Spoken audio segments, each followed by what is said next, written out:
Merong kumakalat na usap-usapan ngayon sa mundo ng social media na di umano itong si Senator Lito Lapid lumipat na sa majority. Palakpakan. Base ho kasi sa mga nangyari ngayong araw sa Senado, nakita ho natin kung paano pinakitunguhan nitong si Senator Lito Lapid, etong si Senator Rodante Marcoleta. Palakpakan na tayo. Pero bago ang lahat ng yan, like at subscribe. Masaya na ho tayo dyan at sa mga gusto sumali sa ating community, yung join button nandyan lang ho sa baba. Re-recta ho tayo dito sa sinasabing video na kung saan makikita ho natin parang nagkakamabutihan na. Tila bagang nagkakamabutihan na etong si Senator Lito Lapid at ang majority sa Senado. Anak ng Petrang Garabata. Isa na nga lang ang kailangan o dalawa, magiging tatlo pa ho ata at base sa ating nakikita, napaka-solid ng lineup ng ating majority ngayong mga panahon na to. Panoorin ho natin itong mga kababayan. Game. Naku. Yan o. Ayan o. Gustong umalis Gustong umalis nitong si nitong si itong si Supremo Supremo to Gusto niyang umalis Gusto niyang umalis. Ito si Supremo, 'di ba? Tingnan niyo, aalis siya. Papaalam na. Hinabol siya nitong si Senator Rodante Marcoleta. Palakpakan tayo. Sabi siguro, parang naman tayo hindi magkababayan yan. Para ito sa bayan. Kilala ang mga kapampangan bilang matatapang. Diba? Huwag tayong magpatinag. Diba? Ito huwag kakalis. Dito ka lang.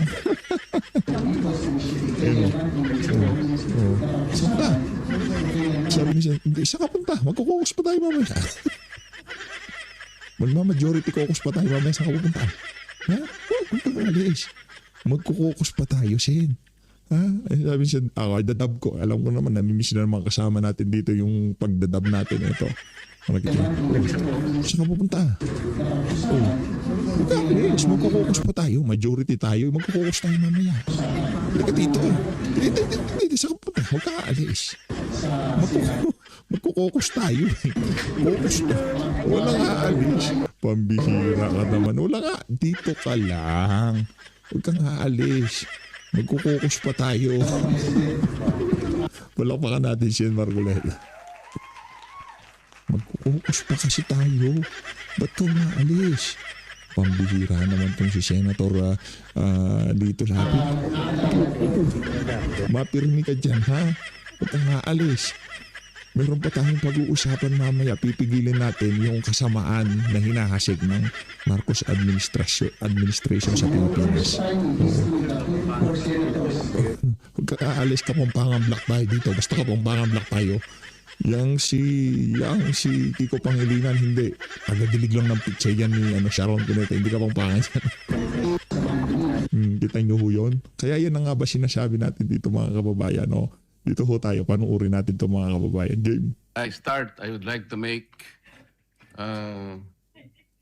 I'd like to be sure if our colleague, Senator Lito Lapid, will also stand to second the motion. I mentioned that all the members of the minority. I failed to mention Senator Lito Lapid. I am sure... Naku, I failed to mention Senator Lito Lapid. Baka wala na siya sa minority, Senator Legarda, kaya hindi mo siya na-mention. Baka kasama niyo siya sa caucus. Baka magkukukus kayo sa majority. Kasama na ba siya? That the good senator from Pampanga would like to associate himself with the motion of Senator Subiri. Sabi ni Sandandi dyan, sali ka pa sa kanila.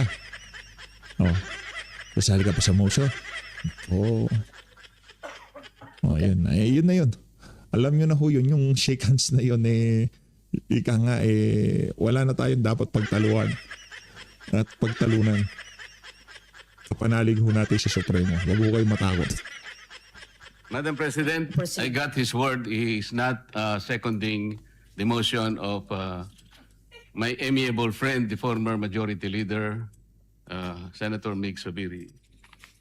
Madam President, the motion was premised on Section 93 of the Senate Rules.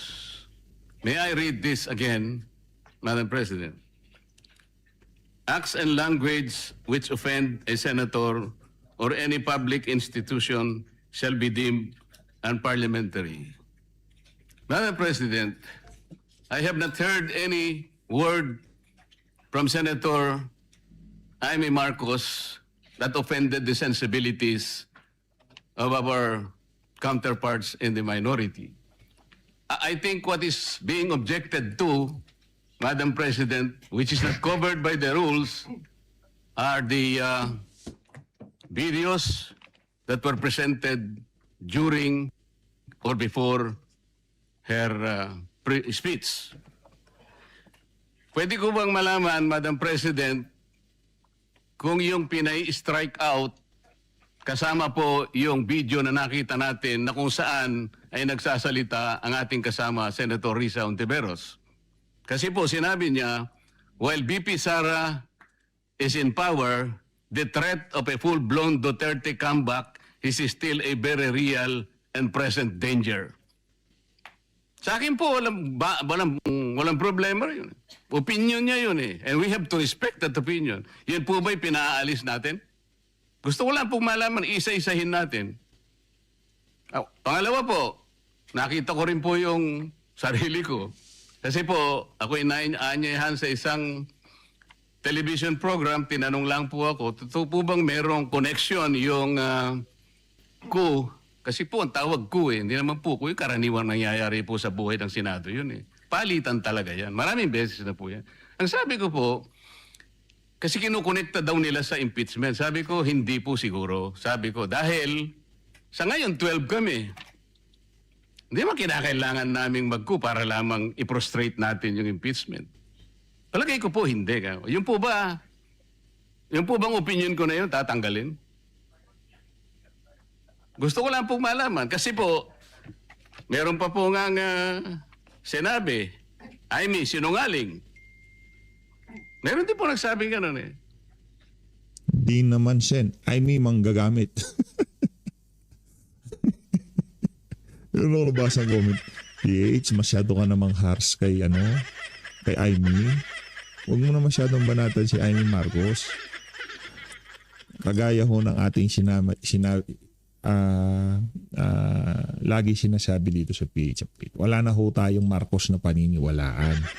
Siguro kung yung mga bagay-bagay na yan na ginagawa ni Jaime Marcos, natutuwa kayo. Natutuwa din naman ho ako. Pero hindi ibig sabihin nun na suportado ko yung ali na yan. Okay? Doon lang ho ako sa mga talagang nakipagbalag-bagan. Kay VP Sara, kay dating Pangulong Rodrigo Duterte. Hindi yung ngayon. Noong panahon na kung saan dapat kailangan nandyan niya si Mangga pero hindi ho natin siya nakita. Hindi kanya-kanya naman tayong yan eh. Kumbaga kanya-kanya tayong hindi porket Duterte. Yan naman kasing kagandahan sa ating grupo, di ba? Hindi porket Duterte supporter. Para tayong mga kulto ba? Kulto ng mga dilawan at pinklawan, mga Talyanista Tensaymada. Kahit alam nila na bayaran yung mga pinakikinggan nila, todo pakinig lang sila. Di ba? Tayo nga isang shoutout lang, masaya na tayo. Partida, shoutout lang ho ha. Yung puso natin parang napuno ng kaligayahan at kasiyahan. Di ba yung mag-uumapaw sa ating dibdib yung kaligayahan noong ma-acknowledge tayo ng isa sa mga iniido. Noon pa man naman ho mga kababayan. Di lang naman ho natin ngayon na sinuportahan niya si Senator Rodante Marcoleta. Since ABS-CBN era, yung mga baguhan na taga-suporta ni Sendante, wala yan. Kalahati dyan, yan. Hindi ko minomonopolize yung pagsuporta kay Senator Rodante Marcoleta. Pero kung naghahanap kayo ng OG na taga-suporta ni Sendante, isa ho tayo doon. Okay? Hindi pa sila magkaibigan ni Duterte. Nakita pa lang natin siya manindigan sa House of Representatives. Sinuportahan na ho natin yung mama na yan. Okay? Oh. And so, wala lang. Sinasabi ko ba? Bago naman maiinit yung mga kasama natin dito. Tuloy ho natin. Ang ibig ko po sabihin, Madam President, ngayon po nakita natin the vibrancy of democracy in this chamber. Isa-isa po silang nagsalita lahat. Nabigyan ng pagkakataong ipaliwanag ang kanilang panig. Hindi po ba maganda ngayon na nakita ng taong bayan, nagamit nga lang po yung kanyang presentation. Pero naging daan para mapakinggan ng buong mamamayan At sila na po ang final arbiter, Madam President. Ako nga po eh. Ako nga po. Kailan lang nag-privilege speech ang isa sa atin dito. Habang nagsasalita siya, pinadaan niya ang isang slide na merong isang papel, na merong takip, at pagkatapos merong nakasulat, care of Congressman Marcoleta, 500. Isang kapirasong papel na tinakpan. Nung hindi pinatos ng media, kinabukasan, Nagpa-interview. nagpa-interview siya, hindi minsan, 2 beses. Para lamang Duldulan. ipangalandakan ang importansya ng papel na may takip at merong nakasulat, care of Kong Marcoleta, 500. Yan. Tayo ka pa. Nagsalita po siya sa media 2 beses. At paiimbestiga raw ako sa ombudsman. Dahil po ba sa media nangyari yon at hindi dito? May diferensya po ba? Wala. Walang diferensya yun. Pareho lang yun. Napakasensitibo natin sa ibang banda. Pero hindi natin nakikita ang ginagawa natin. On the other hand, bakit po hindi nasasagot hanggang ngayon yung tanong ni Senador Risa? Bakit po tayo nagkaganito ngayon, Madam President? Kasi po, napigilan lang akong magtanong. Ngayon ko na po tatanong. Alam po ba ninyo kung bakit tayo nagkaganito, Madam President? Kasi po matagal ko nang sinasabi, 9 na buwan na po ang nakararaan, ngunit Yan. ayaw nating Yan. ituloy ang pag-iimbestiga sa flood control scandal. Isang pinakamalaking nakawan sa ating bansa. Parang ninakawan ng isang pamilya sa tanghaling tapat. At ang mga magnanakaw ay hindi nakamaskara. Nakakurbata lahat. Nakabarong Tagalog. Nako, yari kayo dyan. Ping, ito kasi si Ping Lacson eh. Ito ho kasing si Ping eh. Di ba? Ba't di kasi nag-imbestiga? Yan tuloy nag-iinit itong si Senator Rodando Ang bihira talaga. Ano hindi masisira ang kumpiyansa ng mamamayan kapag tinalikuran natin ang ganong pananagutan? Ano pong sinabi pa sa akin? Imbes na sagutin nila yung privilege speech ko noon, na sa pamimilit ko na, eto pong tungkulin natin eh. Naging PNP chief kayo. Ako po'y humanga sa inyo noon. Hindi ko na ikukwento ang lahat ng ito. Bakit gayon? Bakit hindi natin gawin lahat yon? Alang-alang sa interes ng bayan. Kaya po tayo sumadsad ngayon dahil yung pananagutan na yun, pinipilit po nating pigilin. Ang dami po nating pinagtatakpan. Tumayo siya, imbes na sagutin niya ang aking sinasabi. Ano po sinabi niya? Kung ano-ano po sinabi, nagpalabas din po siya ng napakaraming video na kinakampihan ko si Diskaya, nag-bla-bla-bla, na ang asawa ko raw ay independent na ganito. Lahat po. Pati yung tayo ko sa Congress noon, na sinasansala ko yung mga kasama ko because ngayon ko lang nakita ang Vice President, nagpipresent siya ng budget for 2025. Inaaglahi siya sa budget 2022 and 2023. Basta ako, isa lang sigurado ko dito, Sendante. Isa kang perfect na kandidato ng pagka-vice presidente sa 2020. Palakpakan mo tayo. At sana pagka dumating ang panahon na yon, meron tayong kakapunin. Sen, kung sakaling maging vice presidente ka, meron lang akong isang pakiusap sa iyo. Isa lang ang pakiusap ko. Sana ay mapagbigyan mo. Diba? Yun, isa lang. Pagka vice presidente ka na, sana meron tayong kakapunin. Yung mga ganun po. Bakit po ngayon biglang nagbago ang kulay natin? Bakit po ganyan tayo ngayon? Bakit po napakababa? Siguro po, kung may pagkakataon tayo, maring bukas o kang makalawa, makikita po ninyo yung complete video yung nangyari nung Lunes, May 11, 2026. Kung paano, alas 7 pa lang ng umaga, nandito na yung tropa ng NBI na nakipag-coordinate sa opisina ng OSA. Sapagkat balak pala nilang hulihin ang isang senador. Hindi po ba? Nagkaroon na po ng admission. Tinanong ko pa nga yung ating former SP kung nakita niya yung warrant of arrest. Pinakita ba sa'yo? Sabi naman niya, hindi. Naniwala po ako ron. Ngunit bakit sinabi niya, kung mag-coordinate kayo sa USAA, alam po ba niyo, Madam President, kung ako po ang Senate President, kaya ko lang naman ginagawang halimbawa ito, Madam President, dahil hindi naman po ako magiging Senate President. Kung ako lang, hindi ko papayag. Hindi yan magiging Senate President kasi magiging Vice President. Hindi magiging Senate President yan. Ano gagawin mo dyan? Siyentante, ano gagawin mo dyan? Meron tayong kakapunin. Meron tayong kakapunin pagka Vice Presidente ka na. Okay? Walang yung mga yan. Kala nila, weather lang ang buhay. Panahon nyo yan. Galingan nyo. Pag nagkamali kayo, may kalalagyan kayo. Yan ang sigurado. Ganyan, Madam President. Bakit po? Respeto na lang sa premises ng institusyon na ito. Gawin niyo ang gusto niyong gawin. Huwag dito. Nakikiusap ako. Utang na loob. Huwag dito. Ganda ng punto na yun itong si Senator Rodante Marcoleta. Di ba? Pwedeng gawin ni Tuta Soto yun. Pero hindi niya ginawa. Bakit? Bakit hindi niya ginawa? Kasi paborable sa kanyang sitwasyon na mahuli si Bato de la Rosa kahit na mayurakan ang dignidad ng Senado. Di ba? Paborable sa kanya yun. I will do that. Pero ano po nangyari? And the rest is history. Hinabol po ng hinabol, kamuntik na pong nahulog sa hagdanan ng Senator Bato. Ganun po ba ang pagtrato sa isang senador? Sinasagot ko po yung tanong, bakit po tayo nagkaganito? Isipin po ninyo, bakit hindi kayo magsimula doon? Meron po bang isa sa mga minority counterparts natin ngayon, Madam President? Meron po bang isa na sumama sa akin nung ako'y nagsasalita na parang si John the Baptist, ako na lang ang isang nagsasalita. Ituloy natin ang investigasyon. Meron po ba silang lakas ng loob na samahan ako? Madam President? Wala po.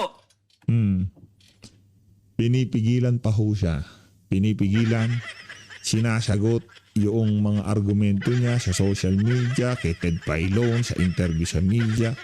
Yan ang ginagawa ni Ping Lacson. Hi, Sen. Ako talaga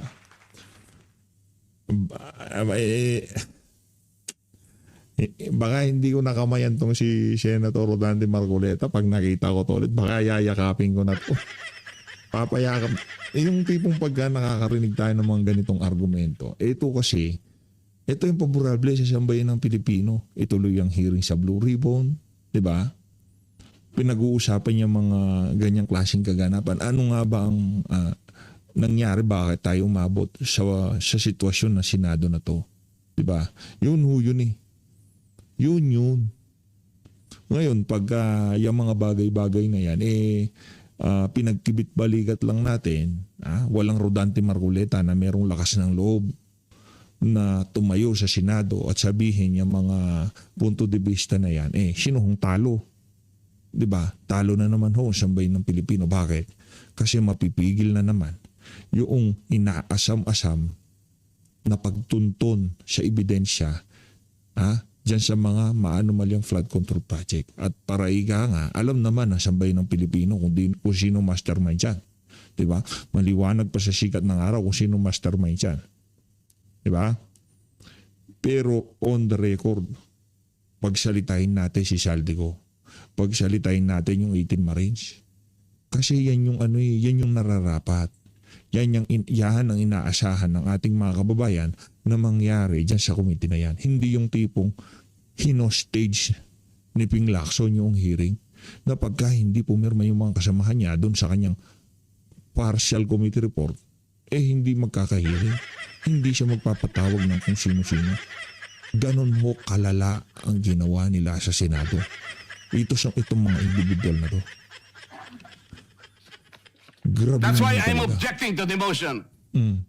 Wag po tayong balat sibuyas. Wag po tayong balat sibuyas. Salamat po, Madam President. Yes, thank you very much. That is noted. Senator Rodante Marcoleta, we recognize the Senate President. Good afternoon, Madam Chair. Tuloy natin. Thank you, Senator Padilla. Si Mangga to, Mangga. We recognize Mangga. once again Senator Amy Marcos. Yes, maraming salamat po, Ginang Pangulo. At tunay na nakaka-offend ng mga sentimiento na nagkalat sa SOCMED na siyang nilaman ng videong ipinakita. Subalit nakaka-offend din kasi yung mga sinasabi ng ilang senador tungkol sa akin Yan. na sadyang sinungaling, na lahat daw na lumalabas sa bibig ko ay lahat all BS, outright lies, at yung iba pa may pahaging na kinakailangan daw ako ipasok sa mental institution. Pero isang tabi na natin yan. Susumiti ako sa hiling ng ating SP Alan na i-withdraw ang video kung yan ang gusto.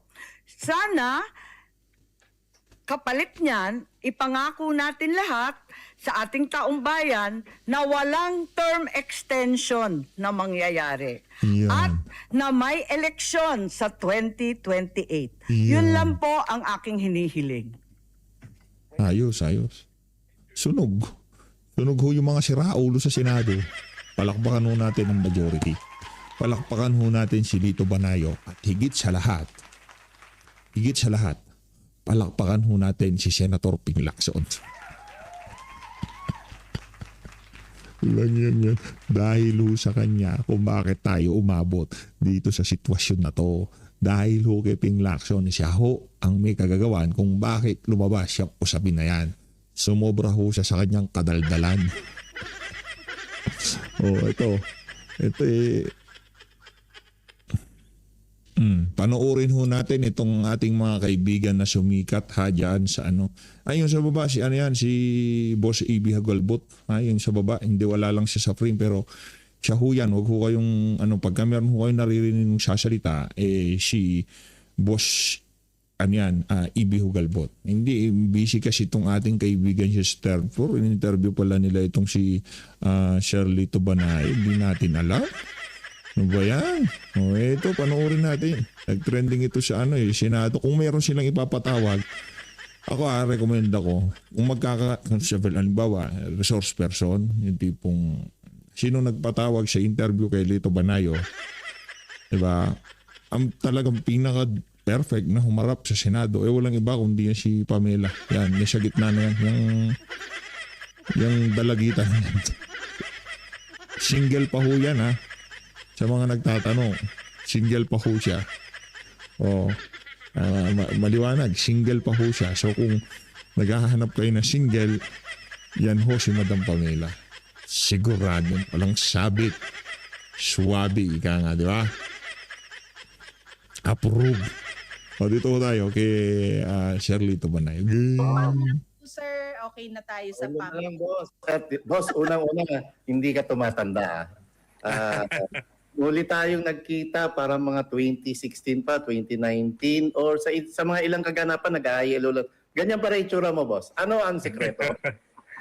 Wala akong kaaway . Wala masyado stress. Ganun po ba ganun po ba ang energy na natatanggap ng political strategist na profession na the good thing about it is you have both sides as friends. Yeah, in fairness, alam mo, sa 7 naging presidente natin mula nung diktadurya, 4 ang kasali ako doon sa winning team at 3 yung naman kandidato kong natalo. So, medyo malawak-lawak ang experience ko sa mga presidential campaigns. Hanggang ngayon, ginagawa nyo pa rin yung ganyang profession. Is it something that you will later on say na magre-retire na ako dito? Or hanggang ilang presidente pa ang gusto natin na matulungan sa mga estratehiyang meron tayo? Alam mo, Yusek Pam, yung politika... First time mo narinig na tinawag na Yusek Pam. Parapangan nga natin ito si Yusek Pam.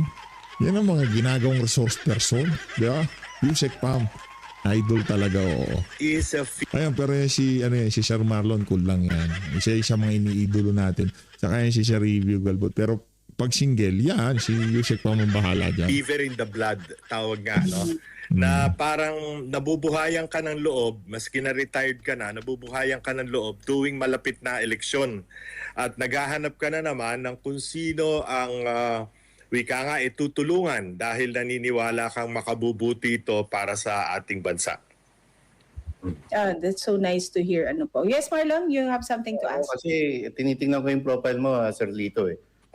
Tumulong ka kay dating President Cory Aquino, kay Joseph Erap Estrada, of course, kay Senator Ping Lacson, kay Pinoy, kay PRRD at saka kay Isko Moreno. Wala yata sa listahan mo ang isang Gloria Macapagal Arroyo. Wala. Kasi nga nakiping Lacson ako noon. Alam mo naman, magkaaway sila nung panahong yon. Oh, okay. Yes, Sir Lito, no? Elmer here. Sir, 7 presidente, no? Sa ngayon ba may nakikita kang pagkakaiba doon sa 7 presidente na ika nga dumaan sa isang Lito Brayo decades ago. Ngayon, kumpara sa politika na nandito na tayo sa ating bansa ngayon, is there anything na comes out na malaking diferensya? Maraming pagkakaiba no? Yung kasalukuyan nating Pangulo at yung mga nauna sa kanya. Pero I will just zero in on one aspect. No? Bagamat nagkaroon tayo ng history ng awayan ng Pangulo at pangalawang Pangulo, either nagkaaway sila habang Pangulo na at pangalawang Pangulo yung isa, or hindi sila magkapartido, wika nga, nung sila'y tumakbo. Mahilig tayong bumoto kasi sa split tickets, no? Iba ang presidente, iba ang vice president. Pero ngayon lang, sa buong kasaysayan natin mula nung martial law, na ang Pangulo at ang kanyang mga kaalyado sa politika ay ini-impeach ang Vice President. Lalo na at ang Vice President na ito, aminin natin, ang siyang nagpapanalo sa Pangulong na kasalukuyan. Hindi daw totoo yon, sabi ni Auntie Claire. Si Marcos Jr. daw nagpapanalo sa kasalukuyang Pangulo. Hindi siguro na nakikinig sa sa bagay, no? Walang oras para makinig sa basura itong si Sir Lito Banayo.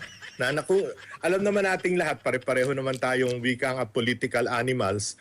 Kung hindi sumama si Vice President Sara, si then Mayor Inday Sara, kay Bongbong as his Vice Presidential candidate at tumakbo si Sara na presidente, imposibleng manalo si BBM bilang Pangulo. Pero despite that, ngayon lang sa buong kasaysayan natin na ang mismong Panguluhan ang siyang nagsusulong ng impeachment para ma-disqualify sa susunod na eleksyon ang kanyang Vice President na pinagkakautangan niya ng loob. At what Napakakupsi, no? Napakakupso talaga nitong si Marcos Jr. Diba? Na-digest niyo ba yung sinabi na yun itong si Sir Lito Banayo? Nakuha niyo ba? Ninamnam niyo ba sa kauna-unahang pagkakataon? Nagkaroon tayo ng presidente na kung saan yung katandem niya na nagpapanalo sa kanya, siya naman ngayon ang pinapahirapan at gusto niyang pa-impeach. Hindi lang naging katandem sa lahat ng presidente, katangi-tangi si Marcos Jr. ang nagnasa na ma-impeach ang kanyang vice presidente. Ganun ho siya kakups. you think is the reason for that, Sir Lito? Okay, there are many possible reasons, no? But kung minsan naiisip ko, parang like father, like son Parang deja vu. Ayaw nang umalis sa pwesto. Parang bang gustong natikman na yung kapangyarihan ng maging Pangulo ng Pilipinas. Ayaw na bitawan. Gustong sila na lang, no? Ganon din ang nangyari. Matatandaan mo, Elmer, nung panahon ni Ferdinand Marcos Sr., di ba? Under the 1935 Constitution, he was not allowed to run for a third election for the presidency, no? Ang ginawa niya, nag-martial law siya. Now, before that, nagtawag siya ng Constitutional Convention, and even before the convention was able to finish its job, nag-declare siya ng martial law. And for the next 14 years or so, more than a dozen years, he ruled as dictator. Di ba? Right. Sir Lito, doon bang sa kasaysayan ng Marcos Sr., meron bang mga pagkakataon na natag siya bilang ingrato, walang utang na loob? Yung tipong yung mga dati niyang kasama sa politika, yung mga tumulong sa kanya ay tinalikuran ng isang Marcos Sr. nung nakapwesto na siya sa Malacanang. Meron bang Yun ganun? ang pagkakaibang malaki. Hindi ginawa yon ng dating Pangulong Marcos. No? He was very loyal to his supporters and to his friends, and even to political enemies na hindi naman na pagkatapos ng eleksyon ay inakit niyang sumama sa kanyang team as president. No? Hindi, wika nga yung utang na loob as a very important ingredient in our character as a people Correct. ay hindi tinalikuran ni Presidente Ferdinand Marcos Sr. Can we say na wala po niyan si President Marcos ngayon? Yang utang na loob? Mukha, maliban sa ginawa niya kay Pangulong Duterte at sa pangalawang Pangulong Inday Sara Duterte, hindi ba niyo napapansin na napakadali para sa kanyang manlaglag ng mga miyembro ng kanyang kabinete? No? Basta na lang wala na kayong trabaho, di ba? Kung minsan wala naman kayong kasalanan, wala naman kayong ginawang masama, wala naman kayong corruption case or anything. Pero basta na lang kayo nilalaglag at humahanap ng iba, no? Of course, that is presidential prerogative. Pero parang hindi ganyan ang mga nagdaang pangulo natin. Anong dahilan? Ano nakikita niyang dahilan? Well, hindi ako malapit kay Bongbong para malaman ko anong dahilan, Marlon, no? I really don't know. Uga-ugali yan eh. Ito na lang, Sir Lito. Do you really think it's Bongbong Marcos who is running the country? Well, wika ko nga if it is somebody else running the country, then maybe it is the president himself who should either resign or be impeached. Because sa kanya pinagkatiwala ng taong bayan ang napakahalagang posisyon ng Pangulo ng ating bansa. Kung hindi siya nagpapatakbo at mga shadows ang nagpapatakbo, wala siyang karapatang manatili sa pwesto. Ano take mo po, Sir Lito, dun sa mga sabi-sabi, sa mga napag-uusapan na nakikialam mismo sa mandato bilang presidente sa mandato ni Bongbong Marcos, ang asawa niya na si Lisa Araneta Marcos? Well, marami tayong naririnig na ganyan. Pero remember also na yung kanyang ama, kako nga kung minsan like father, like son, si First Lady Imelda rin nakikialam sa pamamahala ng ating bansa, di ba? To the point that she even became a cabinet member herself. Right. Pero, Sir, yeah, go ahead, Pam. Kaya tayo ho dito sa PH Update dito sa mga ganitong klaseng bagay, no? Pagdating sa pamamahala talagang ano yan para maayos yung pagkarta, yung kartada ng baraha, yung mga meron sa gilid lang yan, huwag kayong makialam. Diskarte ko to, di ba? Pagka panahon nyo na, diskarte nyo na. Pero dito sa isa na to, wala ho. Kahit sino ho dito mga kababayan, ika nga, konsensya lang natin ang ating dito sa PH Update. Walang makakapagdikta sa atin dito kung anong lalabas, kung anong ika nga sino paniniwalaan natin, susuportahan natin. Anging si BP Sara at itong si dating Pangulong Rodrigo Duterte lamang ho makakapag-sabi sa atin na PH. Medyo sablay tayo dyan. Mali yan. Kaso hindi ho nila ginagawa, kaya malaya tayo ngayong mga panahon na to na gawin ang mga gusto natin, di ba? Pero kung sakali, sinabi ni BP Sara sa akin, PH, hindi na yan para sa sambayan ng Pilipino. o yung ginagawa mo na yan, kabalbalan na lang yan. Sa tingin ho natin, yun ang panahon para evaluate na natin ang ating sarili.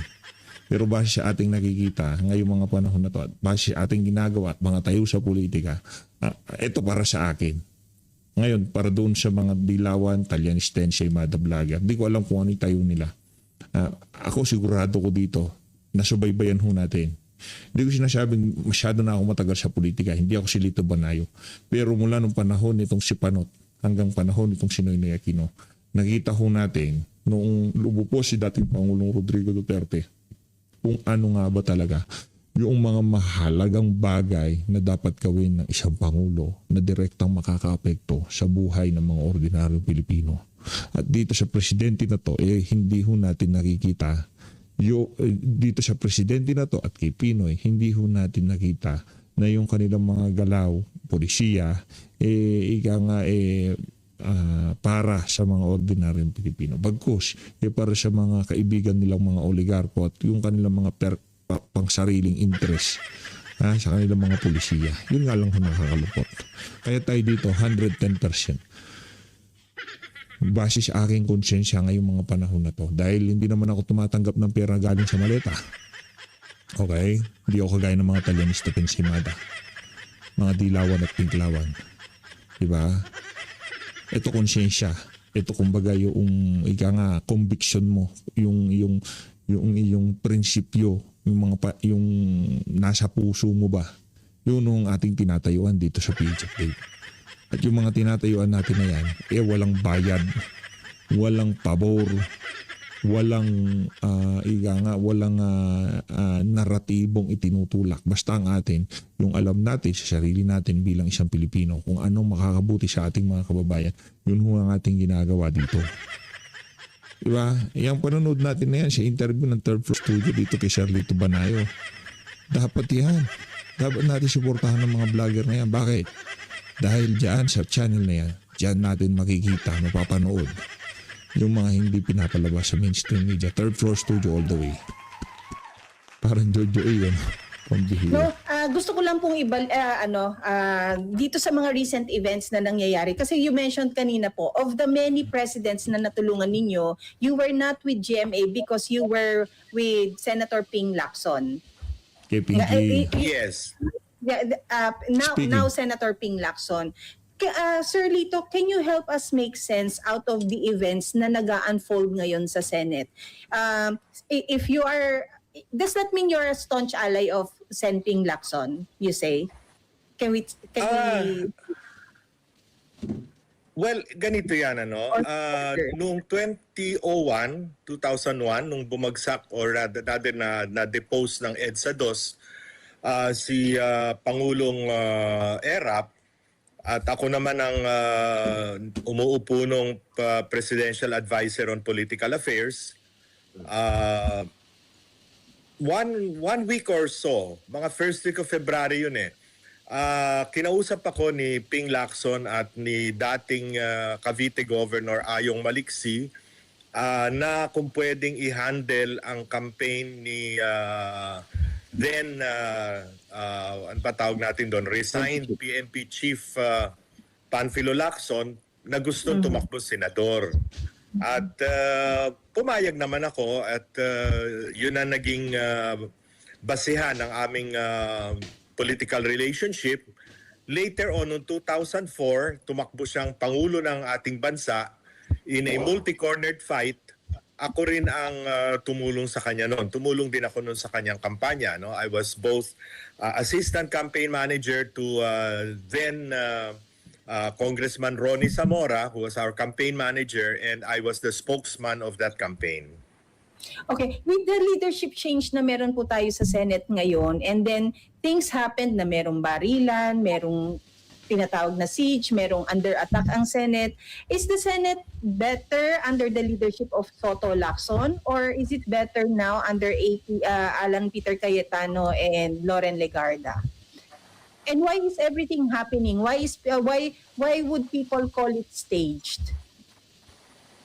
Well, unang-una, hindi katakataka yung mga leadership changes sa Senado. That has always been happening in our history, whether pre-martial law or post-martial law, no? Because dadalwamput-apat lang sila, na lahat naman ay sabihin na natin mga nationally elected officials, ang tingin nila sa bawat isa, meron silang karapatang maging Senate President, no? So laging nangyayari yan, no? Ever since. Ang pagkakaiba lang nito ay yun ngang pagsipot ni Senator Bato de la Rosa na hindi inaasahan ng kabila. Dumating si Bato de la Rosa and he cast the 13th vote to elect Alan Peter Cayetano and therefore depose Tito Soto as President of the Senate, no? Naging very kasi nga biglaan at syempre nagkaroon ng lipatan mula sa isang kampo papunta doon sa kabilang kampo. Hindi naging maganda ang kinahinatnan ng mga relationships. Sinunda naman nitong alam mo Pam, ngayon lang ako nakakita ng ganito, napaka high-handed na mga gawain ng executive department. First, yung NBI sinugod si Bato sa Senado, no, na hindi naman, wala namang warrant of arrest na pinakita. At may dala-dala ng warrant of arrest isang ordinary citizen, si dating Senador Sonny Trillanes. Ngayon, pati si Marcoleta na senador kinakasuhan ng ombudsman natin ng plunder. Ganun din si, matagal na rin nating narinig ito, si Senator Jinggoy Estrada. Malinaw na they're trying all efforts, all means, fair or foul, no? Para makialam sa dapat ay independent Senate, no? Ayan na nangyayari. Masyadong toxic ang politika natin, no, sa panahong ito. Which brings me to my next question, Sir Lito, no? From your own experience, no? 7 presidente. From the way the Senate looks right now sa kanilang mga political alignments and it needs 16 to actually convict VP Sara sa isang impeachment trial, what are the chances of conviction and acquittal sa tingin mo dito ngayon sa current format ng Senado or current alignments nila? Well, impeachment has both a legal and a political aspect, no? Looking at it from the political aspect, parang napakahirap na makonvict ni Vice President Inday Sara sapagkat ayon sa ating konstitusyon, 16 na boto ang kinakailangan para siya makonvict. The threshold for conviction is quite high. At nakikita natin right now, 13 ang mayoriya na sabihin na nating pro-Sara at 11 lamang yung minoriya na hindi rin naman lahat doon ay anti-Sara, no? So parang napakahirap from a political standpoint. Again, from a political standpoint, 6 o 7 sa current senators will face re-election in 2028. At pag ikaw ay tumatakbong senador, maliban na lang siguro kung super popular ka, pareho ni Robin Padilla o ni Raffy Tulfo, at hindi mo makuha ang boto ng Mindanao at ng Central Visayas, na base sa lahat ng mga survey ay solidly Duterte country, mahirap kang manalo, mahirap kang ma-re-elect na senador. So on those two political reasons, no, parang pag yun ang inisip ng ating mga senator judges, hindi nila i-convict si Inday Sara. But the legal and to a certain extent moral aspect of this is one, tingnan muna natin yung mga charges, no, leveled by the House against the Vice President. Ito bang mga ito ay totoo o ito mga ito ay dinikta rin ng politika at he will not stand the scrutiny in a fair trial? At pangalawa, so yan, depende na sa kung galing ng prosecution versus galing ng defense ni Inday Sara. Pero pangalawa, at sa akin mas mahalaga, the Senate, if 16 senators to convict, will have to overturn the mandate of the electorate which is the sovereign will of the people. More than 32 million Filipinos from all walks of life elected her as Vice President. The highest number of votes ever in our entire history for the Vice Presidency. Para bang, sino ako, kung ako man ay senador, kung tayo ay mga senador at judges, sino tayo para i-overturn, baliwalain yung mandatong binigay, no, ng sovereign will of the electorate, no? Bakit 2 years from now naman meron ng halalan eh? Bakit hindi ipaubaya, no, yung desisyon or yung paghatol kay VP Sara sa electorate na siya rin naman naghalal sa kanya? Patatandaan ninyo na noong 2014, katakot-takot na mga graft, even plunder accusations were leveled against then Vice President Jojo Binay. Diba? Sa Senado rin yan. Si Trillanes, si Pimentel at si Cayetano ang naging taga-usig niya. Pero meron ba nag-file ng impeachment against Jojo Binay on the basis of those charges? Na kung tutuusin mo, mas well-founded kesa doon sa mga charges na ngayon ay inile-level against Inday Sara. Wala. Di ba? Wala. Bakit ngayon, talagang malinaw na malinaw kasi, kung gagamitin mo ang iyong isipan, malinaw na malinaw, gusto lang nilang i-disqualify. Yung kasi mga sir, yung mga Talyanista Tenseimada, hindi nila ginagamit yung mga sentido. Mga utak ba nila? Hindi nila ginagamit eh. Si Inday Sara from Ginagamit the nila mga maleta. presidency in 2028, no? Kasi nakita nila ang lakas ng Duterte brand, no? Nakita nilang napakahirap matalo, no? So, in a very unfair situation, disqualify her from the race. Yun ang kanilang malinaw na malinaw yung motibo di ba? Sir Lito, when you said a while ago, no, nakadepende po yung conviction or yung acquittal kay Vice President Sara, depende po sa galing ng prosecution and depende rin po sa galing ng defense. The prosecutors po are hiring private prosecutors because I believe Attorney Kapunan already joined as part of the private prosecutors. Is that saying somehow that the House is not very confident of the lineup that they have? Para sabihin natin na meron silang galing. Well, even in previous impeachment cases, Meron talaga mga private prosecutors. kumukuha talaga ng private prosecutors, nagpapatulong sa private prosecutors. Panahon ni Erap Estrada, it was the firm, yung tinatawag na malaking legal company or partnership, in the firm ang siyang tumulong, no, as private prosecutors.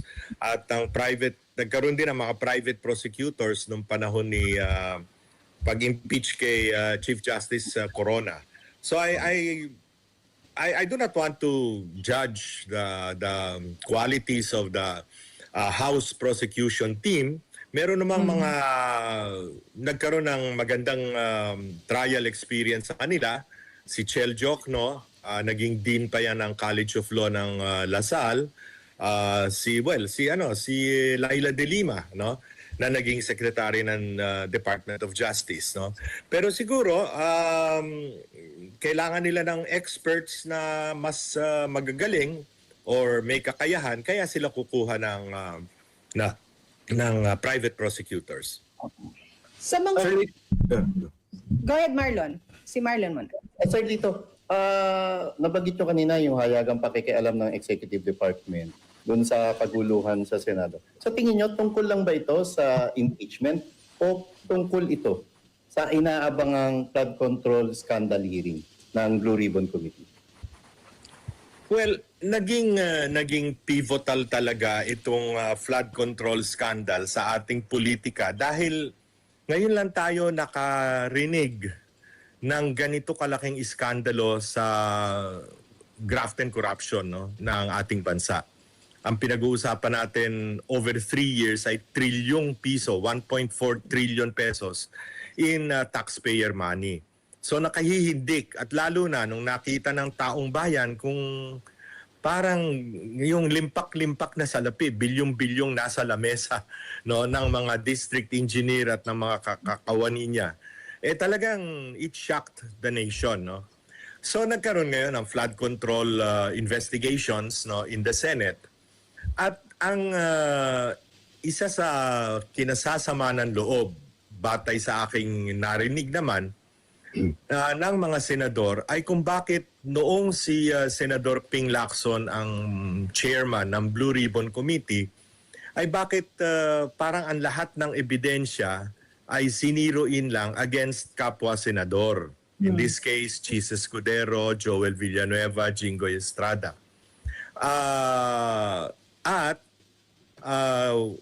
Yung mga tinuturong mastermind na hindi naman katakatakang maging mastermind, no? Ay hindi tinatawag sa hearings ng Senado. So yun ay palagay ko isa sa mga naging dahilan kung bakit yung minority ay masama ang loob at isa sa dahilan kung bakit ginawa nila itong pagpalit ng liderato ng Senado. Sir Lito, Kayo, go ahead. inamin nyo naman, sorry Kuyang Ibi, sundan ko lang. Inamin nyo naman na nagkasama kayo ni Senator Ping Lacson at kahit papaano natulungan nyo rin siya sa kanyang political career. Sa tingin nyo, saan nanggagaling o bakit nagkakaginto ang isang Senator Ping Lacson na alam naman natin yung advocacy niya nung nakaraan patungkol sa graft and corruption ay matindi, solid at talagang wala makaka-question. Pero bakit ngayon sa usapin ng flood control scandal, mukhang lumambot siya? Ano tingin niyo ang dahilan, Sir Lito? Well, alam mo Marlon, bagamat na-associate nga ako kay Senador Ping Lacson, napakahirap basahin ng disposisyon at ng karakter ni Ping Lacson. Kung basa atypical na politiko yan eh. He's not the typical politician na kung patutusin mo, halos kokonti ang kaibigan, iilan ang kaibigan, at miski mismo sa amin, maraming sikreto, wika nga, na hindi siya naglalahad ng kanyang saloobin basta. No? So, hindi ko maintindihan. Ako mismo, at marami sa amin, hindi lang ako. Marami sa mga dating staff niya, dating mga supporters niya, ang naguguluhan ng isip at nagtatanong, lalo na sa akin pa nagtatanong, bakit daw ganyan si Ping Lacson ngayon, si Senador Ping Lacson? At ako Hindi lang ho pala tayo. Tayo kasi dati, kinukonsidera natin ang sarili natin bilang kalinya natin yung mga pinaglalaban ng mamamayan. Maprinsipyo eh. Pero nagtataka tayo dito sa usaping Malieta, bakit todo tanggol siya kay Marcos Jr. at kay Martin Romualdez? Anong meron? wala akong maibigay na dahilan eh. Hindi ko rin alam kung bakit. No? To be very honest with you. Sir Lito, let's go past the impeachment, no? And let's Yes, just Elmer. assume that VP Sara will be acquitted, no? Sabi nga nila, what doesn't kill you makes you stronger, and it seems na yung kabila ay wala talagang credible opponent against the Vice President doon sa 2028 Meron. Si Vico. election. Kaso after that siya. I'm very, very interested, no? Kasi nung interview mo sa Bilyonaryo ba yun? You exposed na may nag-meeting at yung may proposal for a constituent Yan na. assembly Ito na. para walang election in 2028. Kinumpirma din ito sa isang interview ni Senator Amy Marcos. Would you happen to, again, narrate to us ano ba talaga yung nangyari as per your information? Ayan. Okay, Ayan. Elmer, no? Noong bago magkaroon... Sana next interview dito kay Charlito Banayo bigyan tayo ng tip nitong si Yusek Pham para mabilis tayo maka-eskapo, di ba? Kahit nasa lang tayo, nasa background lang tayo, nagchismisan, di ba? Dapat bigyan tayo ng tip. Busy. Ngaintindi ho natin, siyempre marami hindi lang naman ho, yan, kika nga, napakaraming trabaho ng mga yan. Sobrang busy. Kaya ngayon ko nga, nakita ko nga lang to doon sa ano ni Mangga, doon sa press ko doon sa privilege speech ni Mangga. Kaya nagano pala sila. Hihira nga. Pero ng palitan ng Senate President o palitan ng leadership ng Senado. That was a Monday, no? May 13, if I'm not mistaken. May 11, I filed a column sa Manila Standard. Ang title ay The Plot, no? Kung saan inilahad ko yung isiniwalat sa akin tungkol sa CONAS or pag-convene ng Constituent Assembly upang baguhin ang ating konstitusyon. This was revealed to me and 9 other people on Thursday, the previous Thursday. Ano ba petsa yung 14. Ha? May Mga 14 po. Hindi. The previous week. May 10, May 9. 7. 7. Ha? 7 po. The previous Thursday, oo. Noon, ano. Out of the blue yun eh. Kinuwento niya na sa VIP lounge ng Soler, no? Soler Casino Hotel, ay nandoon si Senate President Tito Soto kasama ang kanyang secretary si Mark Mendoza, dating Congressman Mark Mendoza, at si Speaker Bogie Laurel, kasama naman ang isa sa kanyang mga deputy speakers na si Attorney Ferdinand yata yun, no? Hernandez, taga South Cotabato. At ang tinatalakay o ang pinag-uusapan ay yung pag-convene nga ng Kongreso into a Constituent Assembly to amend or revise the Constitution.